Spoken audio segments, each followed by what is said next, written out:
السلام علیکم ورحمۃ اللہ وبرکاتہ۔ الحمدللہ رب العالمین، الصلاۃ والسلام علی اشرف الانبیاء والمرسلین وعلی آلہ وصحبہ ومن استنى بسنتہ الی یوم الدین، ثم اما بعد، فاعوذ باللہ من الشیطان الرجیم، بسم اللہ الرحمن الرحیم۔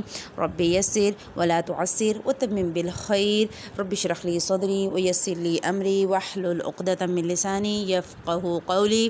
آج ہم انشاءاللہ تعالیٰ پڑھنے والے ہیں آیت نمبر 4 سورہ البقرہ، اور ہم 4 اور 5 دونوں کریں گے انشاءاللہ تعالیٰ۔ سورہ البقرہ کی آیت نمبر 4 ہے والذین یؤمنون بما انزل الیک، کہ وہ لوگ جو ایمان لاتے ہیں اس پر جو آپ کی طرف نازل کیا گیا، وما انزل من قبلک، اور جو آپ سے پہلے اتارا گیا، وبالآخرۃ ھم یوقنون، اور وہ آخرت پر بھی یقین رکھتے ہیں۔ اب سب سے پہلے بات کریں گے پہلے پورشن کی، والذین یؤمنون بما انزل الیک، اس چیز پر وہ ایمان لاتے ہیں جو آپ کی طرف اتاری گئی۔ اب یہاں ذرا غور کریے گا کہ اللہ کے نبی صلی اللہ علیہ وسلم پہ کیا اتارا گیا۔ ایک کلام قرآن مصحف کی شکل میں، دوسرا اللہ کے نبی صلی اللہ علیہ وسلم کا اسوہ حسنہ جو ہمارے پاس سیرت کی شکل میں بھی ہے اور احادیث کی شکل میں بھی ہے۔ اللہ کے نبی صلی اللہ علیہ وسلم نے جن باتوں کا حکم دیا اور جن باتوں سے منع کیا۔ ہم نے پچھلے ایک لیکچر میں بات کی تھی کہ دین کی اصل بنیاد کچھ عبادات ہیں، اللہ نے انہیں عبادات کی طرف جانے کے راستے بتا دیے۔ اس سے پہلے ہم نے ایک آیت پڑھی تھی سورہ الفاتحہ میں کہ اللہ سبحانہ و تعالی غفور الرحیم ہے۔ اگر آپ غور کریں ان آیات پہ تو اللہ سبحانہ و تعالیٰ نے فرشتوں کو پیدا کیا اپنی عبادت کے لیے۔ فرشتے بلا حیل و حجت اللہ سبحانہ و تعالیٰ کے ہر حکم پر جھکنے والے ہیں، انہیں اعتراض نہیں۔ پھر دنیا کی جتنی بھی چیزیں ہیں سوائے انسان اور جنات کے، ساری کی ساری اللہ کی ہر وقت حمد و تسبیح کر رہی ہیں۔ لفظ آتا ہے طوعا و کرہا، دل مانے یا نہ مانے، خوشی سے کریں یا ناخوشی سے، وہ اللہ کے حکم کی پابند ہیں۔ پیچھے بچے انسان اور جنات۔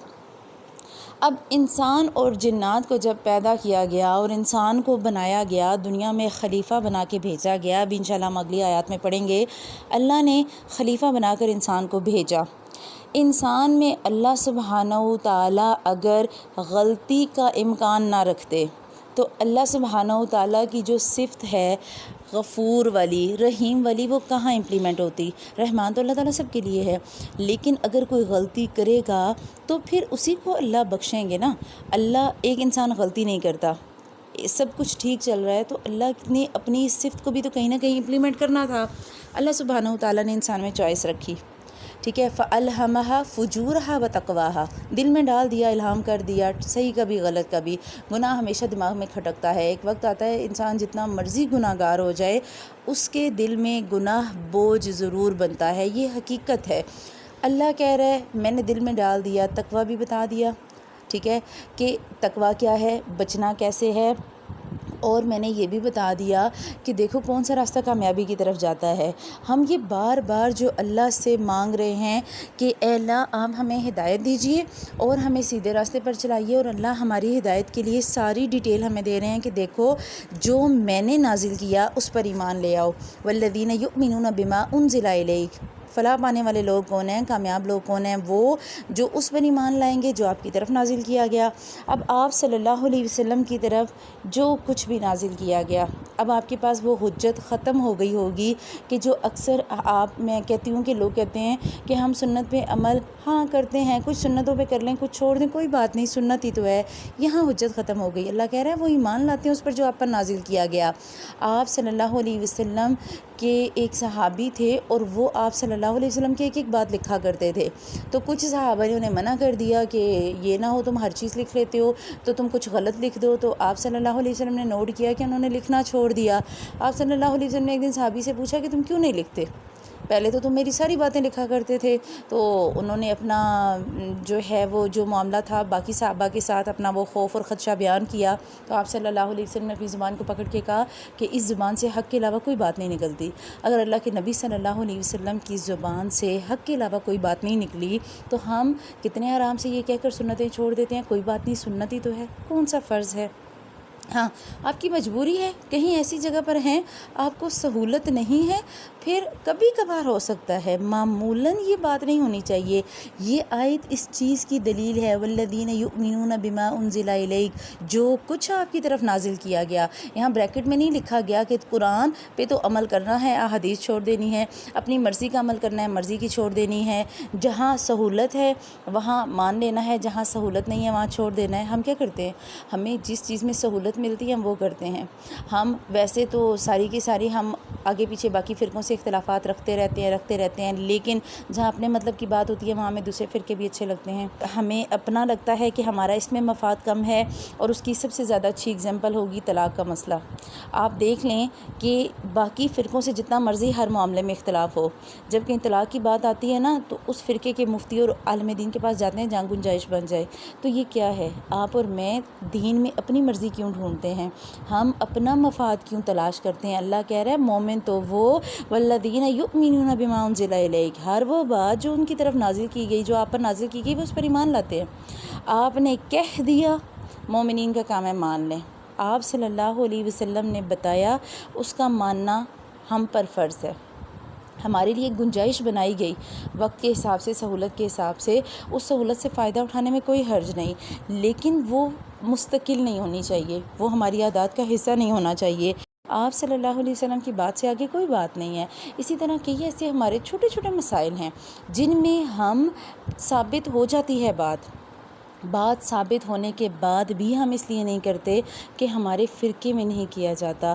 تو اللہ سبحانہ و تعالیٰ آپ کو اور مجھے کہہ رہے ہیں کہ مومنین کی صفات میں تو یہ ہے کہ وہ آپ پر نازل کی گئی ہر بات پر ایمان لاتے ہیں، وما انزل من قبلک، اور اس پر بھی ایمان لاتے ہیں جو آپ سے پہلے اتارا گیا، آپ سے پہلے آنے والے تمام انبیاء کو بھی مانتے ہیں، ان پر نازل ہونے والی کتابوں کو بھی مانتے ہیں، وہ ساری کتابیں بھی سچی ہیں، لیکن یہ حقیقت ہے کہ وہ کتابیں اپنی اصل شکل میں موجود نہیں۔ اگر وہ اصل شکل میں موجود ہوتی تو بھی ان کے احکامات آپ کے اور میرے لیے نہیں تھے، وہ احکامات پچھلی قوموں کے لیے تھے، آپ کے اور میرے لیے۔ اللہ کے نبی صلی اللہ علیہ وسلم خاتم النبیین ہیں، خاتم الانبیاء ہونے کی وجہ سے اللہ کے نبی صلی اللہ علیہ وسلم کی تعلیمات ہی ہمارے لیے آخری تعلیمات ہیں۔ آپ صلی اللہ علیہ وسلم کے بعد وحی اور رسالت کا سلسلہ ختم ہو گیا، آپ صلی اللہ علیہ وسلم کی تعلیمات پہ عمل ہی اب آخرت تک قائم رہے گا، یہی حقیقت ہے۔ ہم ان پر ایمان لائیں گے، ہم مانتے ہیں حضرت ابراہیم علیہ السلام آئے، حضرت نوح آئے، حضرت یعقوب آئے، حضرت یوسف آئے، حضرت یونس آئے، سب پر ایمان، وہ اللہ کے نبی تھے، جو رسول تھے، ہم سب پر ایمان لاتے ہیں، لیکن ہم ان کی تعلیمات پر عمل نہیں کریں گے۔ ٹھیک، اللہ نے یہ ساری کیٹیگریز بتا کے کہا اولئک علی ھدی من ربہم، یہی وہ لوگ ہیں جو ہدایت پر ہیں، من ربہم، ان کے رب کی طرف سے۔ ٹھیک ہے، یہ ہدایت پر اپنے رب کی طرف سے ہیں۔ یہاں اب جو غور کرنے والا لفظ ہے نا، آیت کا پہلا لفظ اولئک، اولئک عربی میں کہتے ہیں اسم اشارہ، اور اسم اشارہ للبعید، دور کا اشارہ، ٹھیک، اور جو قریب کا اشارہ ہوتا ہے اس کے لیے آتا ہے ہؤلاء، یہ لوگ۔ تو اللہ کہہ رہا ہے کہ یہ جن کی کوالٹیز آپ نے پڑھی نا، جن کی صفات پڑھی، یہ وہ لوگ ہیں۔ یہاں اب ترجمے میں آئے گا وہ لوگ، یہ وہ لوگ ہیں جن سے تم ابھی بڑے دور ہو، اپنے رب کی طرف سے یہ ہدایت پر ہیں، لیکن یہ تم سے بڑے دور ہیں، ابھی تم میں وہ کوالٹیز نہیں آئیں، ابھی تم میں وہ، تمہارا سفر بڑا لمبا ہے، ابھی تم نے اگر ان میں شامل ہونا ہے تو تمہیں ان میں شامل ہونے کے لیے یہ ساری کوالٹیز لانی پڑیں گی، ابھی تم میں تقوی کی بھی کمی، ابھی تم میں یہ ساری کوالٹیز کی بھی کمی، اگر تمہیں ان کوالٹیز تک پہنچنا ہے، ان لوگوں تک، اولئک، وہ لوگ جو ہدایت پر ہیں، جنہیں تحفے میں دے دی گئی ہدایت میں ربہم، ان کے رب کی طرف سے، ان تک تمہارا سفر بڑا لمبا ہے، وَأُولَئِكَ هُمُ الْمُفْلِحُونَ، اور وہی لوگ وہ فلاح پانے والے ہیں۔ اور مفلحون میں لفظ ہے فلاح کا، ٹھیک ہے، یہ فلاح جو ہے نا وہ عربی میں کہتے ہیں کسان کو، کھیتی باڑی کرنے والے کو۔ کھیتی باڑی کرنے والا کیا کرتا ہے، ایک مومن کو آپ جو ہے اگر کیا کہتے ہیں مساوی، اگر آپ موازنہ، اگر ایک مومن کا آپ موازنہ کریں مفلح کے ساتھ، ایک کسان کے ساتھ، تو کسان کا کیا عمل ہوتا ہے، وہ کیا کرتا ہے، بیج بوتا ہے۔ اب کسان نے بیج بویا، لیکن زمین کو نرم کر کے جب بیج بویا اور اوپر پانی ڈالا، یعنی کہ ہمارے دل میں ایمان ہے، ہم ایمان کو لے کر چل رہے ہیں اپنی زندگی میں، ہم ایمان کو عمل میں جب ڈالیں گے، ہم پانی لگائیں گے، اس کی گوڈی کریں گے، ایکسٹرا جھاڑیاں نکل آئیں گی، ان کو ہٹائیں گے، ٹھیک ہے۔ تو مومن بھی یہی کرتا ہے کہ مومن کے دل میں جب ایمان آ جاتا ہے وہ حتی الامکان اپنے آپ کو گناہوں سے بچاتا ہے، گناہوں سے بچ کر چلے گا، اپنے کپڑے اپنے پاؤں بچا کے رکھے گا تاکہ وہ گناہوں سے دور رہے۔ جب وہ حتی الامکان اپنے آپ کو بچاتا ہے تو کیا ہوتا ہے کہ وہ ایمان کا جو پودا ہے وہ عمل میں ڈھلنا شروع ہو جاتا ہے، اس پہ عمل کے چھوٹے چھوٹے پھول اور کونپلیں کھلنا شروع ہو جاتی ہیں، اس میں اخلاق کا بیج جو ہے وہ اتنا اخلاق کا پھل لگنا شروع ہو جاتا ہے، اس کا کردار نکھر جاتا ہے۔ جیسے کسان کی فصل، اور کسان کیا کرتا ہے، بیج بو کے سو تھوڑی جاتا ہے کہ ہاں ویسے بھی آج بیج بویا 6 مہینے بعد فصل نکلنی، سال بعد تو میں سو جاتا ہوں گھر، نہیں، وہ 24 آور اٹینٹیو ہوتا ہے، وہ اپنا بوریا بسترا اسی کھیت میں ڈال لیتا ہے، وہ وہیں سوتا ہے اور وہیں جاگتا ہے، وہ دن رات اپنے کھیت کی حفاظت کرتا ہے۔ اور دونوں میں ایک اور موازنہ کیا کہ کسان کو نہیں پتا کہ جو اس نے بیج بویا وہ اس کا پھل کیسا ہوگا، کسان کو پتہ ہوتا ہے؟ نہیں پتہ ہوتا نا۔ تو یہی ہے ایمان بالغیب، الذین یؤمنون بالغیب، غیب پر ایمان لاتے ہیں، ہمیں نہیں پتہ ہم جو عمل کر رہے ہیں ہمیں اس کا رزلٹ کیسا ملے گا، اس کا نتیجہ کیسے ملے گا، لیکن ہم اللہ کے بتائے ہوئے راستے پر چل رہے ہیں، یہی ہدایت ہے۔ اولئک علی ھدی من ربہم، یہی ہدایت ہے کہ ہم غیب پر ایمان لائے، ہم نے اللہ کے بتائے ہوئے طریقے پہ چلنا شروع کیا، اب ہمیں نہیں پتہ۔ اور جس طرح کسان کو سال پورا گزرنے کے بعد، محنت کرنے کے بعد ایک دن کھیتی ملتی ہے، ایک دن وہ فصل کاٹتا ہے، ایک دن ایسا آتا ہے جب اسے پتہ ہوتا ہے کہ آج اس نے کامیاب ہو جانا، آج اسے وہ فصل مل جانی، آج اس کی محنت رنگ لے آنی۔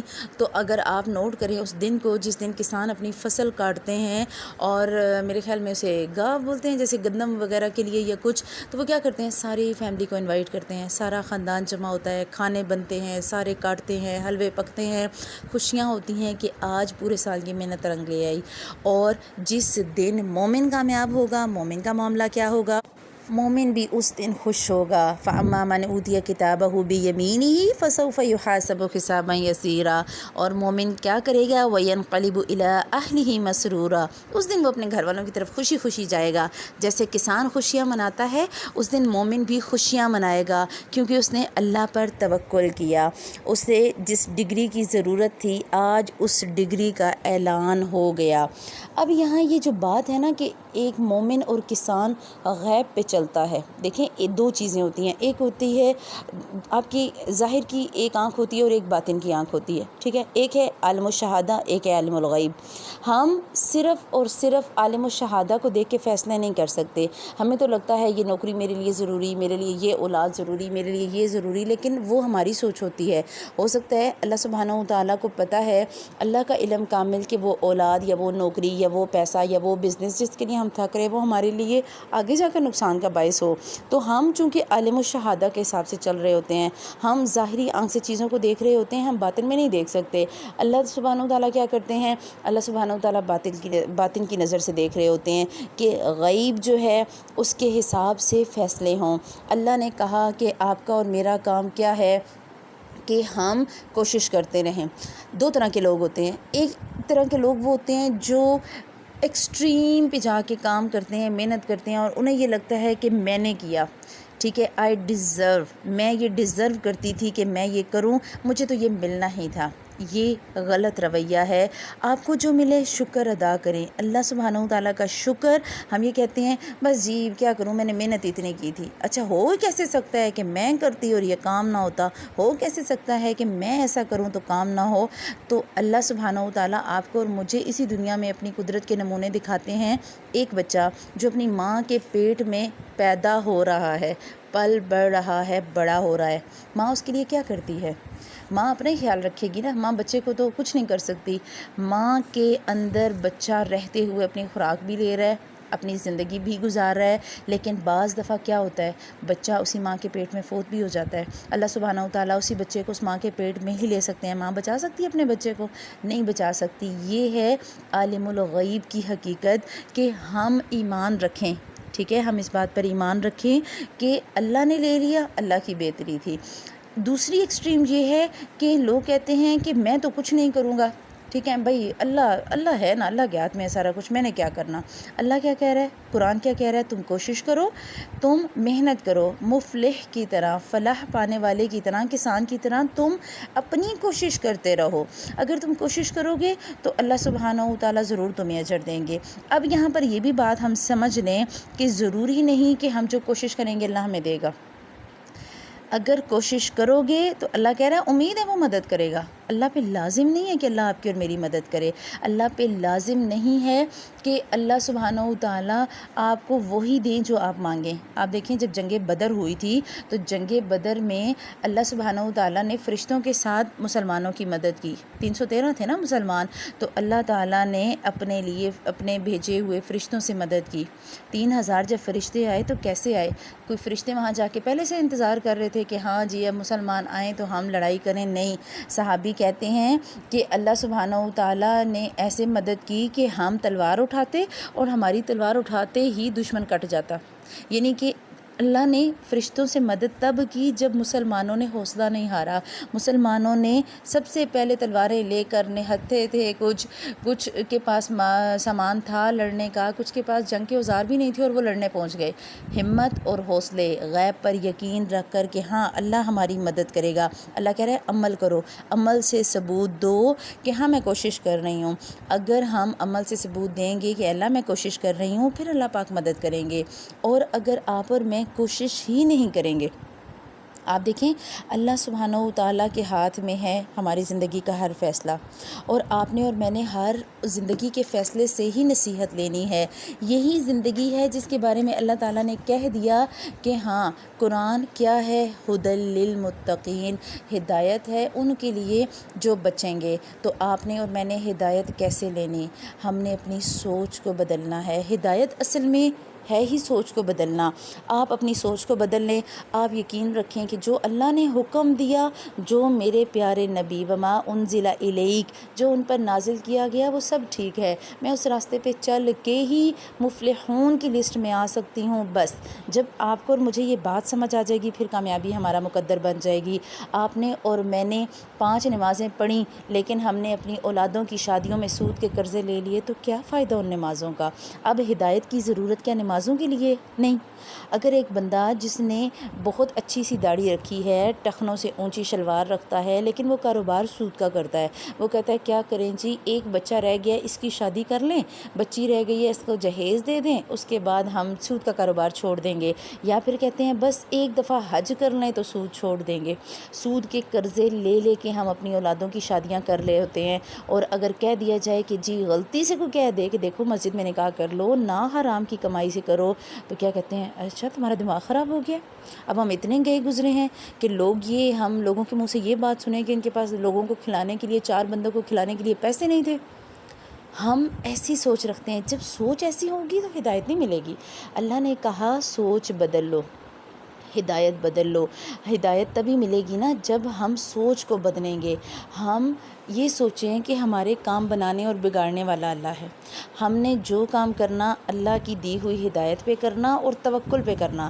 ہم نے اللہ پہ توکل کر کے کام اللہ کی بتائی ہوئی ہدایت کے مطابق جب بھی ہم کریں گے تو انشاءاللہ اس بات کی ہم امید رکھیں اور یقین رکھیں کہ اللہ ہماری اس بات پہ ضرور ہمیں آسانیاں دے گا، ہمیں ضرور سہولت دے گا، اللہ ہماری ضرور مدد کرے گا۔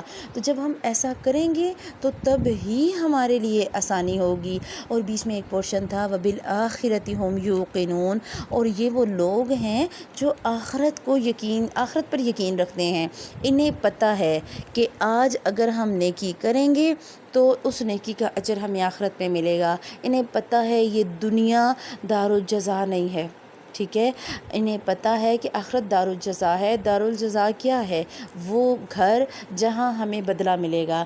تو یقین رکھیں کہ آپ ایک زیادتی کسی سے کریں گے تو اس زیادتی کا بدلہ بھی آخرت میں ملے گا۔ آپ کسی کے ساتھ ایک نیکی بھی کریں گے تو یہ سوچ کے نیکی نہ کریں کہ وہ بندہ اس نیکی کا بدلہ آپ کو دنیا میں دے، نہیں، وہ نیکی کا بدلہ آپ کو آخرت میں اپنے اللہ سے چاہیے۔ وَبِالْآخِرَةِ هُمْ يُوقِنُونَ۔ تو اگر ایسی کوالٹیز آپ اور میں اپنائیں گے تو یقین رکھیں دیکھیں اللہ نے کہا اولئک هم المفلحون، جس طرح کسان کو سال کے بعد محنت کا پھل ملتا ہے اور وہ خوش ہو جاتا ہے، خوشی ہوتی ہے نا، اسی طرح اللہ آپ کو اور مجھے خوش کریں گے اگر ہم اپنی زندگی اللہ کے بتائے ہوئے طریقوں پر گزاریں گے۔ اللہ آپ کو اور مجھے ان خوش ہونے والے لوگوں میں شامل کرے، اور اللہ ہمیں وہ خوشی کا دن دکھائے جس دن آپ اور میں بھی اپنے گھر والوں کے پاس خوشی خوشی جائیں اور ہم جا کر اعلان کریں دیکھو میں کامیاب ہو گئی۔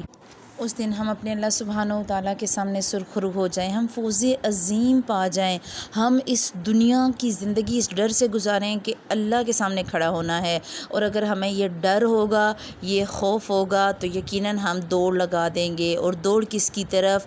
الی المغفرہ، بخشش کی طرف۔ حدیث کا مفہوم آتا ہے جو دوڑا وہ بھاگا، اور جو بھاگا اس نے نجات پا لی، اور جو ڈر گیا تو اس کا انجام کیا؟ وَأَمَّا مَنْ خَافَ مَقَامَ رَبِّهِ وَنَهَى النَّفْسَ عَنِ الْهَوَىٰ، جو اللہ کے سامنے کھڑے ہونے سے ڈرتا رہا اور اپنے نفس کو اس نے روکے رکھا تو کیا ہوگا؟ فَإِنَّ الْجَنَّةَ هِيَ الْمَأْوَىٰ، تو اللہ نے بتایا کہ اس کا ٹھکانہ جنت ہے۔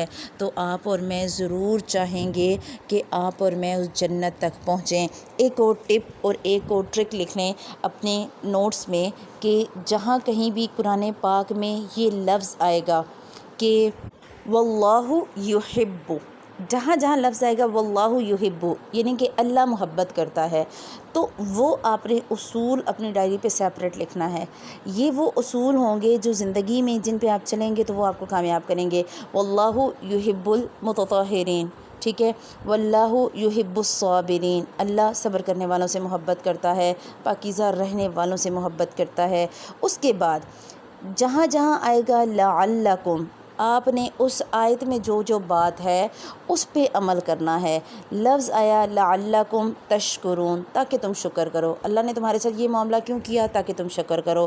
لعلکم تتقون، تاکہ تم بچ جاؤ، تاکہ تم پرہیزگار بنو۔ تو جہاں جہاں لفظ آئے گا لعلکم تو آپ نے اس لفظ کے اندر، اس آیت کے اندر جو بھی بات ہے اسے اپنی ڈائری میں نوٹ کرنا ہے۔ اور تیسرا ان اللہ معل، جن آیات میں آتا ہے کہ اللہ ساتھ ہے، کن کے ساتھ ہے؟ ان اللہ مع الصابرین، ان اللہ مع المتقین، ان اللہ مع الشاکرین، تو جن جن آیات میں آئے گا ان اللہ معل یعنی کہ اللہ ان کے ساتھ ہے، آپ نے ان اصولوں کو نوٹ کرنا ہے۔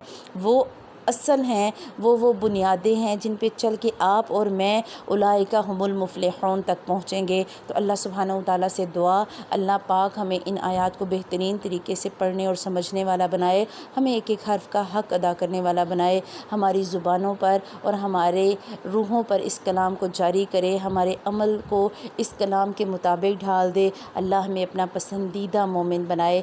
سبحانک اللہم و بحمدک، نشہد ان لا الہ الا انت، نستغفرک و نتوب الیک۔ السلام علیکم ورحمۃ اللہ وبرکاتہ۔